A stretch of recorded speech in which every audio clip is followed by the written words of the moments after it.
Hello everyone, ngasisu video anauba ama puraga lakjare. Ngasigi video sidi aina mayamda hairangoi gi video ama blog oina samjarake habado adugi video do oiduni mayam. Ado hairangoi se panbase nemna palambane do matam loisalakpagi mathak amunba mayamdi palibago mayam.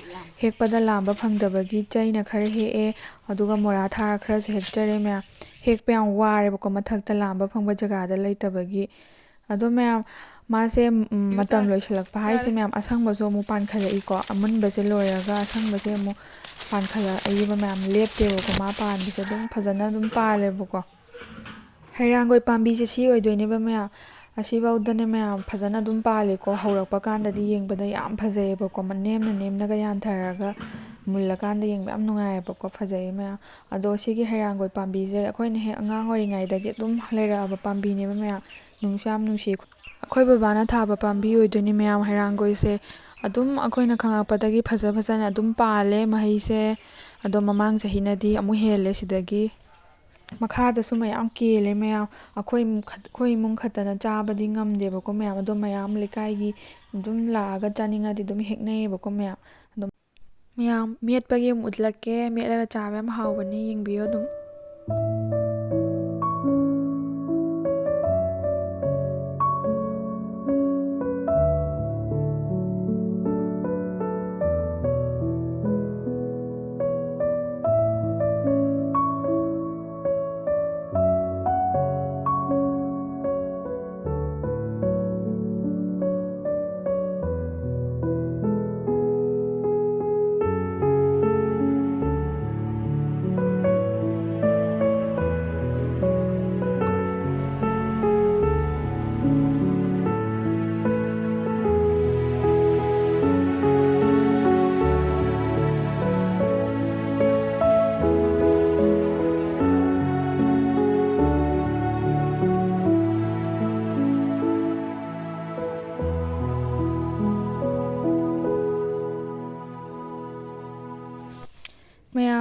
Yame aini heise do loina chabdi ngamoidamnina ngamgadaba khara metlage aduga charage.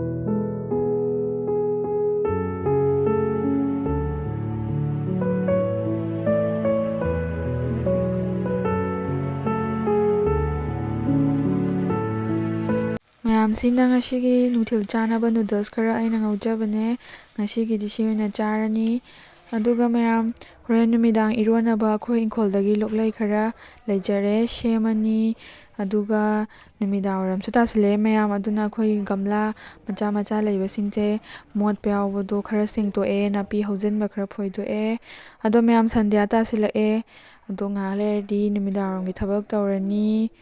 Duga video se saida loisanjarage mayamna nungsibiduna ibu like share subscribe tawbiramo. Bye, mathangda amuk thengnarase.